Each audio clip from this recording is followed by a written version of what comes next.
మనము నిన్నటి దినాన క్రీస్తు వారిని వెంబడించాలి, నన్ను వెంబడించుము అనే మాట ద్వారా మనము కొన్ని లేఖనాలను పరిశీలించే ప్రయత్నం చేశాం కదా.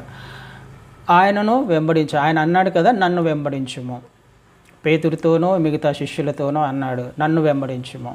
ఆ ధనికునితో కూడా అన్నాడు, నన్ను వెంబడించుము. అయితే ఆయనను వెంబడించడానికంటే ముందుగా ఒక పని చేయాలి అని కూడా మనం నిన్నటి దినాన నేర్చుకున్నాం.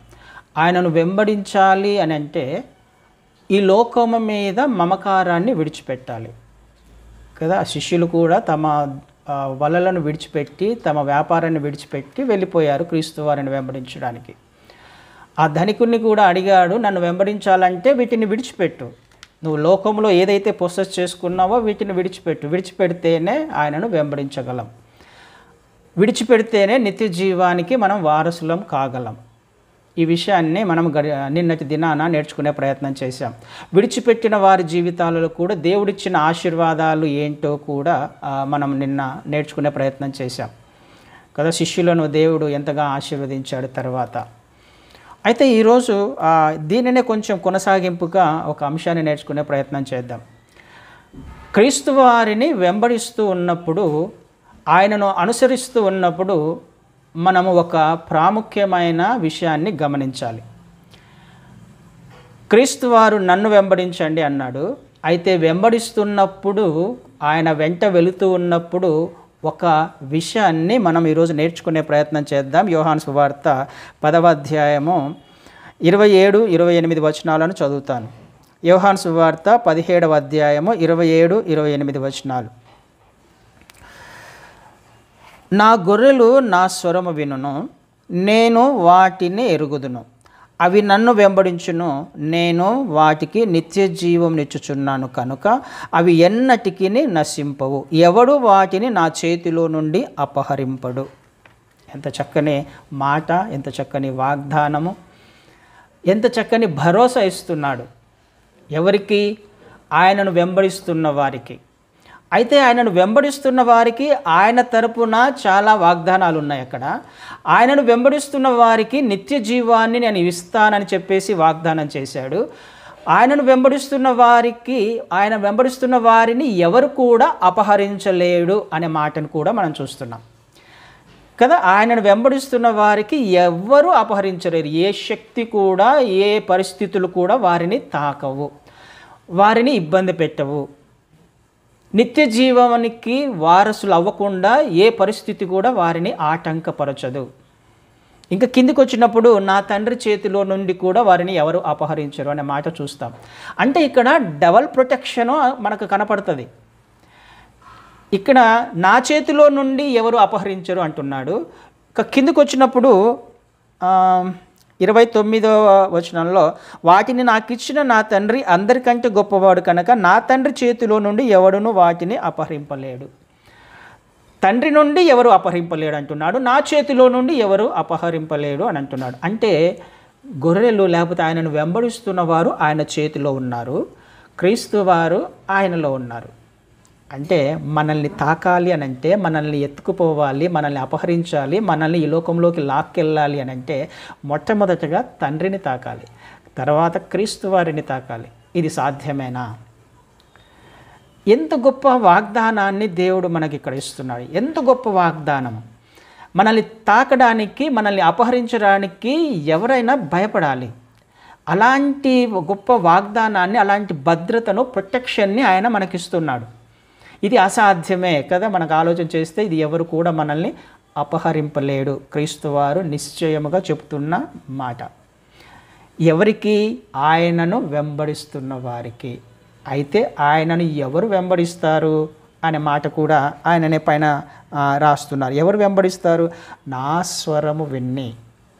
ఆయన స్వరాన్ని విన్న వాళ్ళు మాత్రమే ఆయనను వెంబడించగలరు కదండి. గొర్రెల కాపరి ముందుగా వెళ్తూ ఉంటాడు, వెనక గొర్రెలు వెళ్తూ ఉంటాయి. కాపరి ఎలా వెళ్తే అలా వెళ్తూ ఉంటాయి. కాపరి అరుచుకుంటూ వెళ్తూ ఉంటాడు, వాటిని అన్నిటిని ఒక లైన్లో సరి చేసుకుంటూ వెళ్తూ ఉంటాడు. అక్కడ గొర్రెలన్నీ కూడా కాపరిని వెంబడిస్తూ ఉంటాయి, కాపరి స్వరాన్ని వింటూ వెంబడిస్తూ ఉంటాయి. క్షేమంగా ఆ కాపరి వారిని ఇంటికి తీసుకుని వెళ్తాడు చక్కగా. ఇక్కడ మనకు అర్థం కావాల్సింది, నేను క్రీస్తు వారిని వెంబడిస్తున్నానని ఒక తీర్మానం తీసుకున్నాం మనం అందరం కూడా. అయితే ఎవరు వెంబడించగలరు అని అంటే ఆయన స్వరము మనకు అలవాటై ఉండాలి. ఆయన స్వరాన్ని గుర్తుపట్టగలిగిన వాళ్ళే ఆయనను వెంబడించగలరు కదా. అనేక గొర్రెలు ఉంటాయి, గొర్రెల మందలు చాలా ఉంటాయి. ఈ విషయం మనకు తెలుసు. ఒక పెద్ద ఒక గ్రౌండ్లో ఒక ముగ్గురు గొర్రెల కాపరులు గొర్రెలను కాచుకుంటూ ఉన్నారు. గొర్రెలను కాసుకున్న తర్వాత కొద్దిసేపు అయిన తర్వాత మధ్యాహ్నం కాలంలో వాటికి నీళ్లు దాహం తీరుద్దామని అందరూ కలిసి ఆ దాహం వద్ద చిన్న చెరువు, ఒక చెరువు ఉంటే చెరువు వద్దకు వెళ్తారు. అక్కడ చెరువు వద్దకు వెళ్ళినప్పుడు అన్ని గొర్రెలన్నీ వెళ్ళి 3 మందలన్నీ వెళ్ళి అక్కడ నీళ్లు తాగుతూ ఉంటాయి. నీళ్ళు తాగుతున్నప్పుడు ఆ మార్గంలో వెళ్తున్న ఒక వ్యక్తి అంటాడు, అరే అన్నీ కలిసిపోయాయి కదరా, మళ్ళీ మీ గొర్రెలను ఏ విధంగా సపరేట్ చేసుకుంటారు మీరు, ఇంత పెద్ద మందలో మళ్ళీ ఒక్కొక్కటి ఏరుకుంటూ పోవడం అసాధ్యం కదా అని అంటే వాళ్ళు చిన్నగా నవ్వి ఎవరి వాళ్ళు ఒక చిన్న కేక వేసేస్తే ఆ గొర్రెలన్నీ ఒక కాపరి వద్దకు వచ్చేస్తాయి. ఇంకొక కాపరి ఆ వ్యక్తి ఇంకొక కేక వేస్తే ఆ గొర్రెలన్నీ ఆ వ్యక్తి దగ్గరికి వెళ్ళిపోయి 3 దేనంతకు దానికి డివైడ్ అయిపోయి చక్కగా వాళ్ళందరూ వెళ్ళిపోతారు. హల్లెలూయా. కాపరి స్వరాన్ని గొర్రెలు వింటాయి. కాపరి స్వరము గొర్రెకు తెలుసు. అదే ఆయన మాట్లాడుతున్నాడు కదా అక్కడ, నా గొర్రెలు నా స్వరము వినును, నేను వాటిని ఎరుగుదును, అవి నన్ను వెంబడించును. ఈడ 2 విషయాలు. నేను వాటిని ఎరుగుదును, అవి నన్ను వెంబడిస్తాయి. అంటే నా స్వరము వాటికి తెలుసు, అవి నాకు తెలుసు. 2 జరగాలి. నీకు నాకు భద్రత ఉండాలి అని అంటే, నీవు నేను మనము నిత్యత్వానికి వెళ్ళాలి అంటే, ఆయన మనల్ని చక్కగా నడిపించుకుంటూ వెళ్ళాలి నిత్య జీవానికి అని అంటే, ఆయన నాకు తెలిసి ఉండాలి, ఆయనకు నేను తెలిసి ఉండాలి. ఆయన స్వరం ఏంటో నాకు తెలిసి ఉండాలి, ఆయన స్వరము నేను గుర్తుపట్టగలిగి ఉండాలి. అప్పుడు ఆయన నన్ను గుర్తుపడతాడు, అప్పుడు ఆయనకు నేను తెలిసిగా ఉంటుంది. ఈ 2 జరగాలి కదా. ఇది మనం అర్థం చేసుకోవడానికి ప్రయత్నం చేద్దాం. నేను ఎవరి స్వరాన్ని వింటున్నానో, నేను వింటున్న స్వరము క్రీస్తు వారిదేనా, ఆయనకు నేను తెలుసా? ఎలా తెలుస్తుంది? ఆయనకు నేను వెంబడిస్తున్నప్పుడే తెలుస్తుంది. ఆయన నన్ను ఎలా గుర్తుపడతాడు అని అంటే, నేను వెంబడిస్తున్నప్పుడు ఆయన నన్ను గుర్తుపడతాడు. ఆయన ఆజ్ఞ చొప్పున, ఆయన ఆలోచన చొప్పున, ఆయన మాట చొప్పున నేను ఆయన మార్గంలో నడుస్తూ ఉన్నప్పుడు ఆయన నన్ను గుర్తుపడతాడు. ఆయన స్వరం ఏంటో మనకు తెలుసు, లేఖనాలే. ఆయన స్వరము, ఆయన మాటలేంటి మనకు పరిశుద్ధ గ్రంథమే. దానిని నేను గ్రహిస్తూ, దానిని అర్థం చేసుకుంటూ నేను వెళుతూ ఉన్నప్పుడు ఆయన స్వరం ఏంటో నాకు అర్థమవుతుంది. ఆయన నన్ను ఎక్కడికి నడిపించాలో అక్కడికి నడిపిస్తాడు. అలా వెళుతూ ఉన్నప్పుడు ఆయనకు నేను తెలుస్తాను. అప్పుడు నాకు ఆయన చేతిలో ఉన్న భద్రత ఆయన నాకు ఇస్తాడు. ఆయన నన్ను చక్కగా ఎక్కడికి తీసుకువెళ్తానన్నాడు? నిత్య జీవాన్ని ఇవ్వడానికి నేను వచ్చాను అని అంటున్నాడు. ఇది కదా మనకు కావాల్సింది. మనం నేర్చుకుంటున్న అంశాలు అవే. మనం సిద్ధపడాలి నిత్యత్వానికి. సిద్ధపడాలి అని అంటే నాకు ఆయన స్వరం తెలియాలి, ఆయనను నేను వెంబడించాలి. వెంబడించకుండా నేను నిత్యత్వానికి వెళ్ళలేను. ఆయనను వెంబడించాలి అని అంటే నేను విడిచిపెట్టుకోవాలి. విడిచిపెట్టుకోవలసినవి విడిచిపెట్టుకోవాలి. విడిచిపెట్టుకోకుండా నేను ఆయనను వెంబడించలేను. ఆయనను వెంబడించాలంటే ఆయన స్వరం తెలియాలి, నేను ఆయనకు తెలిసి ఉండాలి. ఈ విషయాలు నాకు అర్థమైనప్పుడు నిత్యత్వానికి వెళ్ళడం అనేది చాలా సులభము. ఏం చేయాలి? సింపుల్గా ఆయన మార్గాల్లో నడుచుకుంటూ వెళ్ళడమే. ఆయన ఏం చెప్తున్నాడు, నేనేం చేస్తున్నాను. కానీ పరిస్థితులు ఎలా ఉన్నాయంటే ఈ కాలంలో ఆయన స్వరం కాకుండా అనేక స్వరాలు ఈ లోకంలో మనకు వినపడుతున్నాయి. క్రీస్తు వారి స్వరం వినపడట్లా. అనేక స్వరాలు వినపడుతున్నాయి ఈ లోకంలో. అనేక విధాలుగా అనేక పరిస్థితులను వెంబడించే ప్రయత్నం చేస్తున్నారు క్రైస్తవులే. ఒక్క అంశాన్ని మీకు చూపించే ప్రయత్నం చేస్తాను. ప్రకటన గ్రంథంలో ఒక మాట ఉంది. ప్రకటన గ్రంథంలో 3వ అధ్యాయము 20వ వచనాన్ని చదువుతాను నేను. ప్రకటన గ్రంథం 3వ అధ్యాయం 20వ వచనం. ఇదిగో నేను తలుపు నొద్ద నిలుచుండి తట్టుచున్నాను. ఎవడైనను నా స్వరము విని తలుపు తీసిన ఎడల నేను అతని యొద్దకు వచ్చి అతనితో నేనును నాతో కూడా అతడును భోజనము చేయుదుము. ఎవరు మాట్లాడుతున్నారు? క్రీస్తు వారు. ఎవరితో మాట్లాడుతున్నారు? ఇది 14వ వచనంలో ఉంటుంది. ఎవరితో మాట్లాడుతున్నారనే అంశం 14వ వచనంలో ఉంటుంది. లవొదికయలో ఉన్న సంఘపు దూతకు ఈలాగు వ్రాయము, ఆమెననువాడును నమ్మకమైన సత్యసాక్షియు దేవుని దృష్టికి ఆదియునై ఉన్నవాడు చెప్పు సంగతులేమనగా, ఆమెననేవాడు ప్రభువైన క్రీస్తు వారు చెప్పు సంగతులేమనగా ఎవరికి? సంఘానికి, లవొదికయ అనే సంఘానికి చెబుతూ ఉన్నాడు. ఏమని చెప్తున్నాడు? నేను తలుపు వద్ద నించున్నాను, నా స్వరాన్ని విని ఎవరైనా తలుపు తీస్తే నేను లోపలికి వస్తాను. అంటే ఏమర్థమవుతుంది? క్రీస్తు వారు ఎక్కడున్నారు? తలుపు వద్ద, అంటే బయట. సంఘము బయట క్రీస్తు వారు ఉన్నారు, సంఘము లోపల ఉంది. సంఘమేమో లోపల ఉంది, క్రీస్తు వారేమో బయట ఉన్నారు. తలుపు కొడుతున్నాడు, నా స్వరాన్ని వినండి అని తలుపు కొడుతున్నాడు, నా స్వరాన్ని వినండి అని తలుపు తడుతూ ఉన్నాడు. లోపల ఏం చేస్తుంది? సంఘము ఆరాధిస్తుంది. లోపల ఏం చేస్తుంది? వాక్యాన్ని వింటుంది. లోపల ఏం చేస్తుంది? కేకలేస్తూ ఉంది. చక్కని మ్యూజిక్ వినపడుతుంది, ఆర్భాటం ఉంది లోపల. ఆర్భాటముతో చక్కని మ్యూజిక్లో ఊగిపోతున్నారు, తూలిపోతున్నారు, ఆరాధిస్తున్నారు, చేతులు ఊపుతున్నారు, హంగామా చేస్తూ ఉన్నారు, ఆరాధన చేస్తున్నారు లోపల. కానీ క్రీస్తు వారు ఎక్కడున్నారు? బయట ఉన్నారు. లోపలనేమో పాస్టర్ గారు కేకలేస్తున్నారు, వీళ్ళు అంతకంటే ఎక్కువగా కేకలేస్తున్నారు. పడిపోయే వాళ్ళు పడిపోతున్నారు, లేచే వాళ్ళు లేస్తున్నారు, నిలబడే వాళ్ళు నిలబడుతున్నారు, కేకలేస్తున్నారు. ఏం జరుగుతుంది లోపల? క్రీస్తు వారు లేని ఆరాధన, క్రీస్తు వారు లేని సంఘాలు, ఆయన స్వరము వినని సంఘాలు ఉన్నాయనే కదా రాయించాడు ఇక్కడ. సంఘముతో మాట్లాడుతున్న మాటలే అవి. సంఘం అంటే ఎవరు? విశ్వాసులేగా. విశ్వాసులతో మాట్లాడుతున్న మాటలే అవి. అయ్యా నేను తలుపు బయట ఉన్నా, నేను తలుపు తడుతున్నా, నేను బయట ఉన్నా, మరి మీరు ఎలా ఆరాధన చేస్తున్నారు నేను లేకుండా? మీరెలా వాక్య పరిచర్య జరుగుతుంది లోపల? ఎక్కడ సహవాసంలో ఉన్నారు మీరు? దేని కొరకు ఆరాధన చేస్తున్నారు? ఎవరి కొరకు ఆరాధన చేస్తున్నారు? ఎవరికి ఆరాధన చేస్తున్నారు? నా స్వరాన్ని వినగలుగుతున్నారా? ఆయన ఎంత బాధపడుతున్నాడు. సంఘానికి బయట నిలబడి ఇష్టపడుతున్నాడండి, తలుపు తడుతూ ఉన్నాడు. ఆయన స్వరం వినపడట్లా. ఈ రణగణ ధ్వనుల మధ్య, ఆర్భాటాల మధ్య ఆయన స్వరము వినిపించట్లా ఈనాటి విశ్వాసులకు, సేవకులకు. అలాంటి సంఘాలకు పరిగెత్తడానికే ప్రయత్నం చేస్తున్నారు.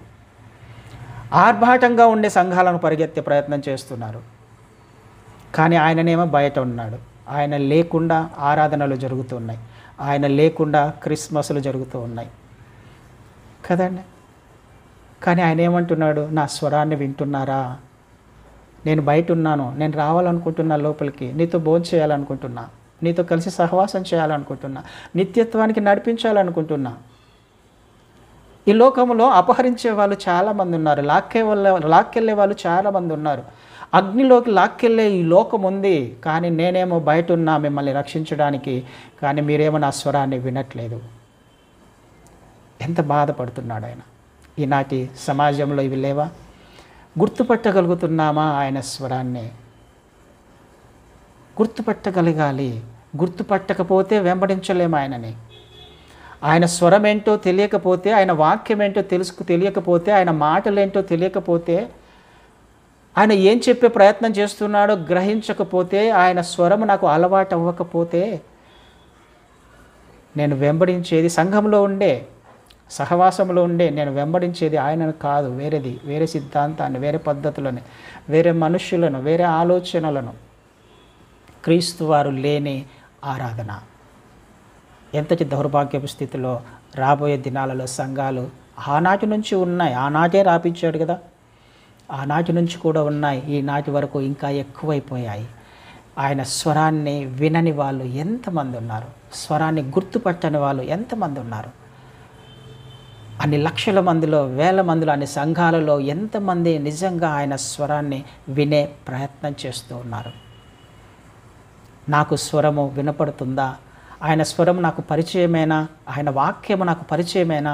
నన్ను ఎక్కడికి నడిపించాలనుకుంటున్నాడు? నిత్య జీవానికే కదా. నిత్య జీవానికి వెళ్ళాలి అని అంటే సులభంగా ఏం రాదు. అది సంపాదించుకోవాలి, దాన్ని కష్టపడాలి. సొంత శక్తి ఉపయోగించకూడదు, జ్ఞానాన్ని ఉపయోగించకూడదు, ఆలోచనను ఉపయోగించకూడదు. వాక్యము ఏం చెబుతుందో మాత్రమే గ్రహించాలి. ఆ స్వరము మాత్రమే మనకు వినపడాలి. లోపల అనవసరమైన సమస్యలు ఉండకూడదు. హృదయంలో ఆయన స్వరం వినపడదు. ఆయన స్వరం ఎక్కడో లోపల నుంచి మూలుగుతూ ఉంటుందంట.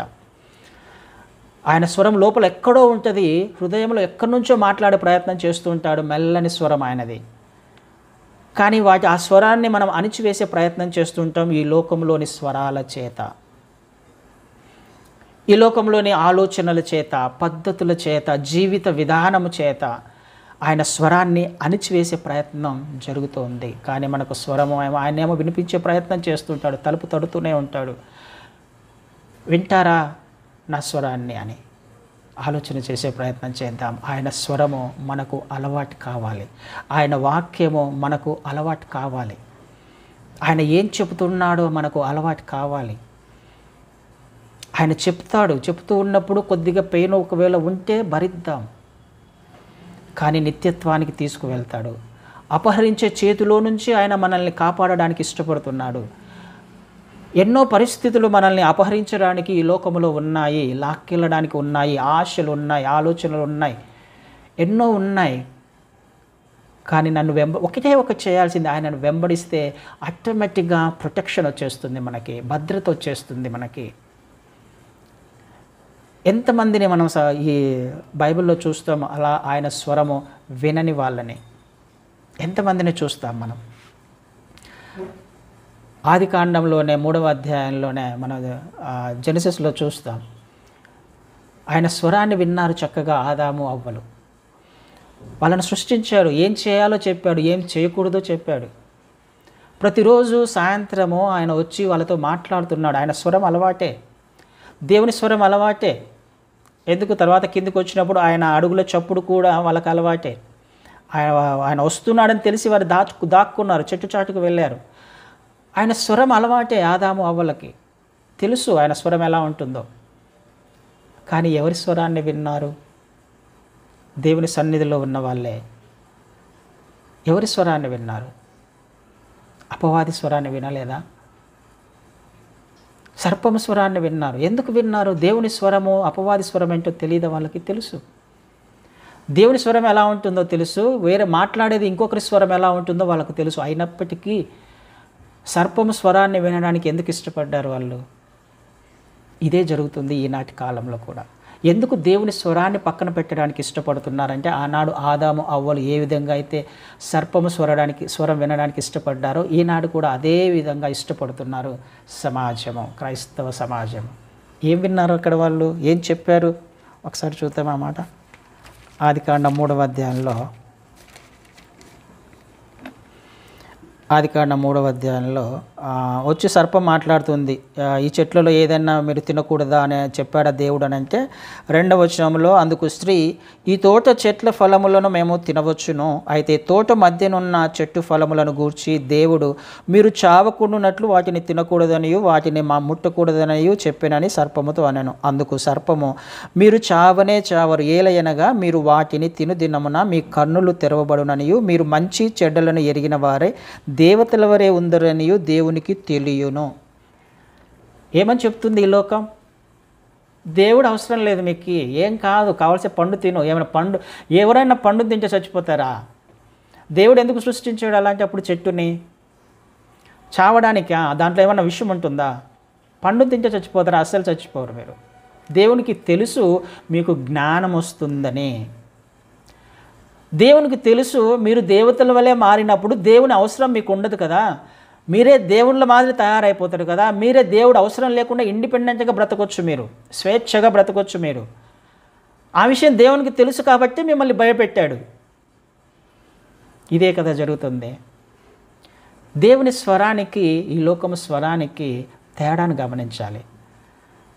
ఈ లోకంలో ఉన్న స్వరం ఏమనిపిస్తుందంటే స్వేచ్ఛగా బ్రతకొచ్చు, ఎవరి మాట వినాల్సిన అవసరంలా, ఎవరి అధికారం కింద ఉండాల్సిన అవసరంలా, ఎవరిని వెంబడించాల్సిన అవసరంలా. నా మాట నేను వినుకుంటే చాలు, నా శక్తి ఉంటే నాకు చాలు, నా జ్ఞానం నాకు చాలు, నన్ను బ్రతికిస్తుంది, నా ఆలోచనలు నన్ను బ్రతికిస్తాయి, నేను వెళ్ళగలను, నేను చేయగలను, నేను ఉండగలను, నాతో అవుతుంది. అది నేర్పించి పెట్టింది ఆనాడు ఆల్రెడీ ఇంజెక్ట్ చేసి పెట్టింది ఆదాము అవ్వలలో. ఈనాటి వరకు కూడా అదే కొనసాగుతుంది. దేవుని అవసరం లేకుండా ఆయన స్వరాన్ని పక్కన పెట్టేసి నేను జీవించగలను, నేను ఉండగలను, నేను నాతో అవుతుంది. ఇండిపెండెంట్ అనే లక్షణమే అసలు బైబిల్లో లేదు. ఎవరంతకు వారు బ్రతకొచ్చు అనే సిద్ధాంతము అనే కాన్సెప్ట్ బైబిల్ సపోర్ట్ చేయదు. సొంతంగా నీ అంతకు నువ్వు జీవించవచ్చు ఆధారపడకుండా, అది లేనే లేదు. ఖచ్చితంగా బైబిల్ చెప్తుంది ఆధారపడాలి ఒకరి మీద. క్రీస్తు వారు, తండ్రి, పరిశుద్ధాత్మలు ఎలా ఉన్నారు? వాళ్ళు ఒకరి మీద ఒకరిలో ఒకరు ఉన్నారు. వాళ్ళే ఐక్యత కలిగి ఉన్నారు, వారే ఏకత్వంలో ఉన్నారు. వాళ్ళు ఆ విషయాన్నే మనకు చూపించే ప్రయత్నం చేశారు. అందరూ ఒకరి మీద ఒకరు ఆధారపడుతూ ఈ త్రిత్వంలో ముగ్గురు కలిసి పని చేస్తున్నారు ఈ సృష్టిలో. నాకు తెలుసు నేను చేయగలను ఈ సృష్టిని అని దేవుడు అనుకోలే, తండ్రి అనుకోలే. తర్వాత కుమారుణ్ణి, ఇదిగో నువ్వు ఈ పని చేయమంటే అది నేను చేయలేను అని ఆయన కూడా, నా అంతకు నేను చేయగలను అని ఆయన కూడా అనలే. పరిశుద్ధాత్మ దేవుడు కూడా క్రీస్తు వారి మాటకు విధేయత చూపించాడే కానీ నేను చేయగలను అని ఆయన కూడా చెప్పలా.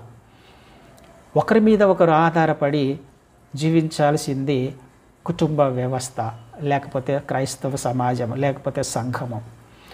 అది ఎవరి మీద ఆధారపడాలి? ఆయన మాట మీద, ఆయన స్వరాన్ని వింటూ.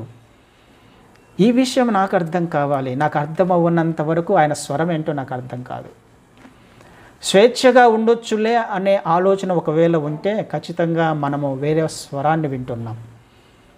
మనకు అవసరము లేదులే దేవుని అధికారము అని అంటే మనం ఖచ్చితంగా వేరే స్వరాన్ని వింటున్నాం. దేవునికి దూరం చేసేది ఏది కూడా దేవుని నుండి వచ్చింది కాదు. అది ఎంత గొప్ప ఆశీర్వాదమైన సహజంగా ఇదే జరుగుతుంది. దేవుని స్వరం ఏంటి, ఏమై ఉంటుంది అని అంటే, దేవుని స్వరం ఏది కాకుండా ఉండే అవకాశం ఉంది అని అంటే కంఫర్టబుల్ జోన్. ఆశీర్వాదాలు, ఆశీర్వదించబడుతున్నామంటే దేవుని నుండి ఆశీర్వాదం వచ్చింది అని అనుకుంటున్నాం. ఆ ఆశీర్వాదము ఒకవేళ దేవునితో నిన్ను అంటుకట్టబడిన అనుభవంలో తీసుకువెళ్తుంటే నిన్ను తగ్గింపు స్వభావం కలిగి జీవించేలా చేస్తుంది అని అంటే నిజమే, అది దేవుని నుండి వచ్చింది. కానీ ఆశీర్వాదము అంతగా ఫిజికల్ బ్లెస్సింగ్ వచ్చినప్పుడు మనము సహజంగానే దేవునికి దూరం అయిపోతాం కదండి. దేవుని నుండి దూరం చేసే ఏ ఆశీర్వాదము కూడా దేవుని నుండి వచ్చింది కాదు. దేవుని స్వరం వలన ఆయనను వెంబడించామని చెప్పడం అనేది చాలా తప్పదే. దేవుని నుండి వచ్చింది కాదు. ఆయనకు దూరంగా వెళ్తున్నది ఏది కూడా దేవుని నుండి వచ్చింది కాదు. అది ఎంత పెద్ద ఆశీర్వాదమైన, ఆయన సన్నిధిని దూరం చేసేది, ప్రార్థనా జీవితాన్ని దూరం చేసేది, వాక్యాన్ని దూరం చేసేది ఎంత పెద్ద ఆశీర్వాదమైనా అది దేవుని నుండి వచ్చింది కాదు. ఆయన అనుమతించి ఉండొచ్చేమో కాదు, ఆయన మన జీవితాలలో అలాంటి పరిస్థితిని తీసుకురాడు. ఏ తండ్రి కూడా ఏ తల్లిదండ్రులు కూడా తమ పిల్లలు దూరంగా ఉండాలని కోరుకోరు కదా.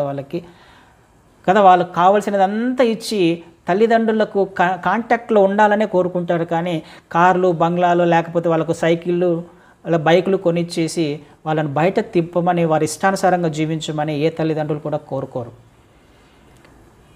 కదండి. వాళ్ళు దూరం అయిపోతారు, లోకానికి దగ్గర అయిపోతారు. వాళ్ళకి ఏదైనా మనం ఇస్తున్నామంటే వారు లోకానికి దగ్గర అయిపోతారు. దేవుడు కూడా అదే చేస్తాడు. ఆశీర్వాదాలు అనేది మనకు తెలిసేలా చేసిన తర్వాతన ఆశీర్వదిస్తాడు. కానీ మనం నిన్న దినాన చూసాం అబ్రహాం జీవితంలో ఎంత గొప్పగా ఆశీర్వదించాడో. ఆ ఆశీర్వాదాలు తన హృదయాన్ని లేకపోతే తన ఆలోచనలను టచ్ చేయలేకపోయాయి. పరలోక పట్టణం కొరకు ఎదురు చూసే అబ్రహాం గారిని ఈ ఆశీర్వాదాలు, ఫిజికల్ బ్లెస్సింగ్స్ టచ్ చేయలేకపోయాయి. ఆ స్థితిలో ఉన్నప్పుడు దేవుడు మనల్ని గొప్పగా ఆశీర్వదిస్తాడు. మనం ఆశీర్వదించబడుతున్నాము అని అంటే మనం నిత్య జీవానికి దూరం అయిపోతున్నాము అని ఆలోచన చేసి ఇది దేవుని నుండి వచ్చిందే కాదా అనే గ్రహింపు కూడా మనం కలిగి ఉండాలి. అందుకే లూకా సువార్తలో ఆ మాట అంటాడు కదా. లూకా సువార్తలో 12వ అధ్యాయము, లూకా సువార్త 12:15 వచనాన్ని చూస్తాను. లూకా సువార్త 12:15. మరియు ఆయన వారితో, మీరు ఏ విధమైన లోభమునకు ఎడమీయక జాగ్రత్తపడుడి. ఒకని కలిమి విస్తరించుట వాని జీవమునకు మూలము కాదనెను. ఒకని కలిమి విస్తరించుట వాని జీవమునకు మూలము కాదు.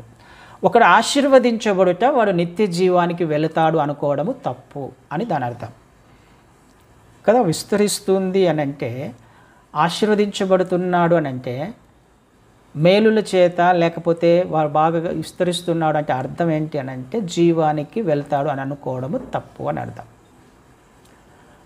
ఒక్కసారి ఆలోచన చేసే ప్రయత్నం చేద్దాం. దేవుడి నుండి దూరం చేసేది ఏది కూడా ఆయన నుండి వచ్చినది కాదు అనే విషయం మనకు అర్థం కాదు. ఏంటి ఆయన స్వరాన్ని వినడం అంటే ఆయనకు దగ్గర చేస్తుంది ఆయన స్వరం. ఆయన చేతులతో ఎత్తి పట్టుకునేలా చేస్తుంది ఆయన స్వరం. అదే అంటాడు కదా, మీరు నా చేతిలో ఉన్నారు, నా చేతిలో నుంచి మిమ్మల్ని ఎవరు కూడా అపహరించలేరు. ఆయనకు దగ్గర చేస్తుంది ఆయన స్వరం కదండి. ఇది మనకు అర్థం కావాలి. అబ్రహాం గారు కూడా చిన్న పొరపాటు చేశారు. ఆయన స్వరాన్ని విన్నారు, వాగ్దానం చేశాడు దేవుడు, వాగ్దాన పుత్రుని ఇస్తానన్నాడు. కానీ వాళ్ళు చేసిన తప్పేంటి? ఎవరి స్వరాన్ని వినాల్సి వచ్చింది? అబ్రహాం గారు భార్య స్వరాన్ని విన్నాడు. భార్య స్వరాన్ని విని హాగరుతో పోయాడు, తప్పు చేశాడు, పాపం చేశాడు. ఆలోచన చేసే ప్రయత్నం చేద్దాం. ఈ లోకంలో మనకు అనేక స్వరాలు వినపడుతున్నాయి. ఎవరంతకు వారమో ప్రశ్నించుకోవాలి. ఎవరి స్వరాన్ని నేను వింటున్నాను? ఇది క్రీస్తు వారి స్వరమేనా? నేను వెంబడిస్తున్నాను అంటే ఆయన స్వరం నాకు పరిచయం ఉందా లేదా అని ఒక్కసారి ఖచ్చితంగా ఆలోచన చేసుకునే అవసరము మనకు ఈ చివరి దినాలలో ఉంది. ఇంకొక విషయాన్ని మీకు చూపించే ప్రయత్నం చేస్తాను. సమూయేలు, మొదటి సమూయేలులో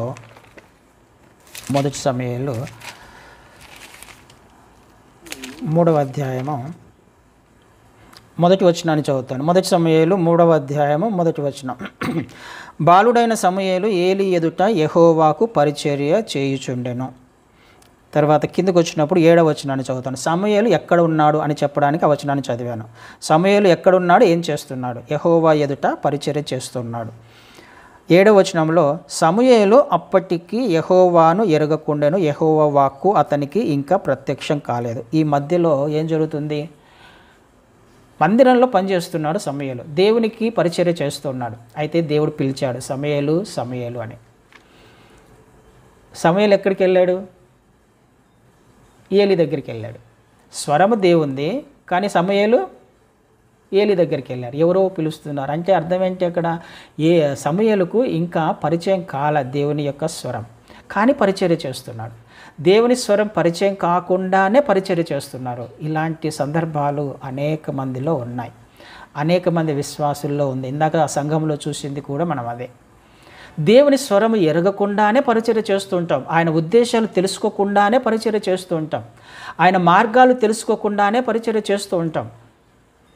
మందిరంలోనే, సంఘంలోనే, సహవాసంలోనే అన్ని కార్యక్రమాల్లో పాల్గొనే ప్రయత్నం చేస్తూ ఉంటాం. స్వరాన్ని అర్థం చేసుకోకుండా. ఏదంటే చిన్నపిల్లవాడు కాబట్టి మనము ఆయనను సమూయేలు తర్వాత ఆయన స్వరం విన్న తర్వాత, ఆయన స్వరాన్ని గ్రహించిన తర్వాత సమూయేలు ఎంత గొప్పవాడయ్యాడు, ఎంత గొప్ప ప్రవక్త అయ్యాడు, ఎంత గొప్ప న్యాయాధిపతి అయ్యాడు, ఎంత గొప్ప సేవకులను తను అభిషేకించాడో మనకు తెలుసు. ఎంత గొప్పగా ఆశీర్వదించబడ్డాడు స్వరాన్ని విన్న తర్వాత, స్వరాన్ని గ్రహించిన తర్వాత. ఇక ఏలితో మాట్లాడట్లే దేవుడు, సమూయేలుతోనే మాట్లాడుతున్నాడు గ్రహించినప్పటి నుంచి. అయితే సమూయేలు స్వరం విననప్పుడు ఏలి వద్దకు వెళ్ళాడు. ఇలాంటి అనుభవాలు చాలామందికి ఈనాటి సంఘాల్లో మనం చూస్తాం. దేవుని స్వరం తెలుసుకోకుండానే పరిచర్య చేయడం, అన్నీ చేస్తూనే ఉంటాం, అన్నీ బాగానే ఉంటాయి, కానీ ఆయన స్వరాన్ని గుర్తుపట్టలేని స్థితి. అంటే అర్థం అవ్వడానికి డ్యూటీ, రెస్పాన్సిబిలిటీ అన్న విషయం మనకు తెలుసు. డ్యూటీకి రెస్పాన్సిబిలిటీకి తేడా ఏంటి, డిఫరెన్స్ ఏంటి? డ్యూటీ అందరూ చేస్తారు కదా, రెస్పాన్సిబిలిటీ వ్యక్తిగతంగా ఎవరంతకు వాళ్ళు బాధ్యతగా చేస్తారు. అంటే డ్యూటీ అని అంటే సంఘానికి వెళ్ళడం, ఆరాధనలో పాలు పంపులు పొందడం, వాక్యం చదువుకోవడం, ప్రార్థన చేయడం, సహవాసంలో ఉండడం, ఇవన్నీ అందరూ చేసేదే. సంఘంలో లేకపోతే విశ్వాసులు అందరూ చేసేదే. కానీ రెస్పాన్సిబిలిటీ ఎవరు చేస్తారు? అప్లై చేసుకుంటారు. అప్లికేషన్. సంఘానికి వెళ్ళినప్పుడు అప్లై చేసుకుంటారు. శ్రద్ధగా భయభక్తులతో వెళ్ళి కూర్చుంటారు. కూర్చున్న ఆ సమయం అంతా దేవుని మాట మీద, వాక్యం మీద ధ్యాస ఉంచడానికి ప్రయత్నం చేస్తారు. ఆరాధనలో దేవుణ్ణి ఆత్మతో, సత్యముతో ఆరాధన చేయడానికి ప్రయత్నం చేస్తారు. దేవుడు తన జీవితంలో చేసిన మేలులను తలంచుకుంటూ ఆయన ఎంత మంచి దేవుడో, ఎంత సత్యమైన దేవుడో, ఎన్ని పరిస్థితుల నుంచి ఆయన వాళ్ళని కాపాడాడో, ఎంతగా వారిని ఆదరిస్తున్నాడో, బలపరుస్తున్నాడో, ఆ మేలులను తలంచుకుంటూ ఆరాధన చేస్తూ ఉంటాడు ఆ వ్యక్తి. చుట్టుపక్కల వాళ్ళను పరీక్షించుకుంటూ వాళ్ళేం చేస్తున్నారు, వీళ్ళేం చేస్తున్నారు అనే ఆ చూపులు కాకుండా కంప్లీట్గా తన హృదయంలో దేవుణ్ణి ఆరాధన చేసే వ్యక్తి అప్లై చేసుకుంటూ ఉంటాడు. దేవుని వాక్యం విత్తబడుతున్నప్పుడు అన్నీ నా కొరకే అనే ఆలోచన కలిగిన జీవితము రెస్పాన్సిబిలిటీ ఉన్న క్రైస్తవునిది. ఈ వాక్యము వాళ్ళ కొరకు వీళ్ళ కొరకు అని అనుకునే వ్యక్తి కాదు. ఇది ఆయన స్వరాన్ని వినడం అంటే. అనేక స్వరాలను సంఘంలో కూడా చూస్తుంటాం, వాళ్ళని వీళ్ళని చూసుకుంటూ ఉంటాం. మన ఆలోచనలు, మన మైండ్ డైవర్ట్ అయిపోతూ ఉంటుంది అనేక పరిస్థితుల వైపు. కానీ మనం చేయాల్సింది ఆయన స్వరం కొరకు, ఆయన సన్నిధి కొరకు కనిపెట్టాల్సిన దినాలలో ఉన్నాం. ఇది ప్రాక్టీస్ చేయకపోతే, ఆయన రాకడలో లేకపోతే ఆయన స్వరాన్ని మనం వినలేకపోతే, ఆయన స్వరం నాకు పరిచయం కాకపోతే, ఆయన చేతిలో నుంచి నన్ను అపహరించే పరిస్థితులు అనేకం రాబోతున్నాయి, అనేకం ఉన్నాయి ఇప్పుడు లోకంలోనే. నా అంతకు నేను కానీ ఆయన చేతిలో నుంచి బయటకు వచ్చే అవకాశం ఉంది. కాబట్టి ఆలోచన చేసే ప్రయత్నం చేద్దాం. ఆయన స్వరం నాకు వినపడుతుందా? ఆయన స్వరం వినపడుతుందా? ఆయన స్వరం నాకు పరిచయమేనా కదా? మనం నేర్చుకుంటూ ఉంటాం, యెహోవా నా కాపరి, నాకు లేమి కలగదు.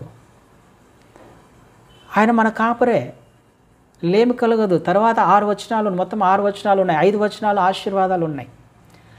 5 వచనాలలో అద్భుతమైన ఆశీర్వాదాలు ఉన్నాయి. ఈ ఆశీర్వాదాన్ని ఏదో ఒక వచనం తీసుకొని మనము ప్రార్థన చేసి ఎంతగానో ఆయనను స్తుతించే ప్రయత్నం చేస్తాం. కృపాక్షేమములే నీ వెంట వచ్చును అనేసరికి ఎంతో పొంగిపోతాం. కానీ ఆ వాగ్దానం నెరవేర్చబడాలి అని అంటే ఖచ్చితంగా ఈ 5 ఆశీర్వాదాలకి ముందుగా ఒక వచనాన్ని మనం యాడ్ చేసుకోవాలి. మొదటి వచనాన్ని యాడ్ చేసుకోవాలి. అది లేకుండా 5 వచనాలు లేవు. యెహోవా నా కాపరి, ఆయన కాపరిగా ఉన్నప్పుడే ఈ 5 వచనాలు నెరవేర్చబడతాయి. ఆయన కాపరిగా లేకుండా ఏదో ఒక వచనాన్ని పట్టుకొని నేను గాఢాంధకారంలో వెళ్ళిన కానీ నాకు ఏ అపాయం సమీపించదు, ఏ భయం లేదు నాకు అని అనుకుంటే తప్పు, పొరపాటు అది. నువ్వు గాఢాంధకారంలో వెళ్ళినప్పుడు ఏ అపాయము నీకు వద్దకు రాదు, నువ్వు భయపడాల్సిన అవసరం లేదు. కానీ ఎప్పుడు? ఆయన కాపరిగా ఉన్నప్పుడు, ఆయన స్వరాన్ని నువ్వు వింటూ వెంబడిస్తూ ఉన్నప్పుడు, అది ప్రొటెక్షన్, అది భద్రత, ఆయన చేతిలో ఉన్నట్టు మనం. ఇది మనం ఆలోచన చేసే ప్రయత్నం చేయాలి. ఆయన వెంబడించాలి. ఆయన ముందుగా వెళ్తున్నాడంటే ఆయన స్వరం ఏంటో నాకు అర్థం కావాలి. ఆయనను వెంబడిస్తున్నానంటే నేను ఇక్కడ కొన్ని విడిచిపెట్టుకోవలసినవి ఉన్నాయి. విడిచిపెట్టుకుంటేనే ఆయనను వెంబడించగలను. విడిచిపెట్టుకోకుండా నా హృదయంలో నేను అలాగే పెట్టుకుంటే ఆయన నువ్వు లోకంలోనే ఉండు అంటాడు. నువ్వు వెళ్ళి మృతులను చేసుకోమని నిన్న కూడా చూసాం కదా, నువ్వు అలాగే ఉండిపో అని చెప్పేసి అంటాడు. నువ్వు నన్ను వెంబడించాల్సిన అవసరంలా. ఆ వ్యక్తి వెంబడించలేక వెనక్కి తిరిగి వెళ్ళిపోయాడు. శిష్యులు వెంబడించగలిగారు, ఆయన స్వరాన్ని వినగలిగారు. ఇది మనం అర్థం చేసుకునే ప్రయత్నం చేద్దాం. ఆయన స్వరం ఏంటో కాదు, దేవుని వాక్యమే. దేవుని వాక్యం ఏం చెబుతుంది యథార్థంగా పరిశీలించుకోవాలి, పరీక్షించుకోవాలి. దాని ప్రకారం మాత్రమే జీవించే ప్రయత్నం చేస్తేనే మనకు భద్రత. ఆయన చేతిలో ఉన్న డబుల్ ప్రొటెక్షన్ మనకు వస్తుంది. అయితే స్వరం అర్థమవుతుందా లేదా, నాకు అలవాటు ఉందా లేదా అనే విషయాన్ని మనం ఆలోచన చేద్దాం. నేను ఆయనను వెంబడించడమే కాదు, ఆయన కూడా నాకు పరిచయం ఉండాలి, ఆయనకు నేను తెలిసి ఉండాలి. ఆ స్థాయిలో నేను వెళ్ళాలి. నాకు ఆయన తెలుసు, కానీ ఆయనకు కూడా నేను తెలియాలి. అదే కదా అందాక అన్నాడు 10వ అధ్యాయంలో యోహాను సువార్తలో, నేను వాటిని ఎరుగుదును అంటున్నాడు. ఎవరిని ఎరుగుతాడు? వెంబడించిన వారినే ఎరుగుతాడు ఆయన. వారికే ప్రొటెక్షన్ ఉంటుంది. సపరేట్ చేస్తున్నారు. ఎరగకుండా వెంబడించే వాళ్ళు చాలామంది ఉన్నారు. ఇందాక చూసింది అదే. ఆయనను తెలుసుకోకుండా వెంబడించే వాళ్ళు చాలామంది ఉన్నారు. వారికి భద్రత లేదు. నేను ఎరిగిన వాటికి ప్రొటెక్షన్ నా చేతిలో ఉన్నారు వాళ్ళు. వాళ్ళను నేను నిత్య జీవానికి తీసుకువెళ్తాను. వాళ్ళనే తీసుకువెళ్తాను. నా మార్గము ఇరుకు మార్గము. వెంబడించే ప్రయత్నం చాలామంది చేస్తారు, కానీ అందులో ప్రవేశించే వాళ్ళు చాలా కొద్దిమందే. కాబట్టి ఆలోచన చేసే ప్రయత్నం చేద్దాం. ఆయన స్వరము మనకు వినిపిస్తుందా? ఆ స్వరము మనకు పరిచయమేనా? నేను ఆయనను వెంబడిస్తున్నానని ఆయనకు తెలుసా? ఈ విషయాన్ని మనము గ్రహించుకుంటూ ముందుకు వెళ్దాం. పరలోక రాజ్యానికి లేకపోతే నిత్యత్వానికి మనల్ని మనము సిద్ధపరచుకుందాం. ఆమేన్.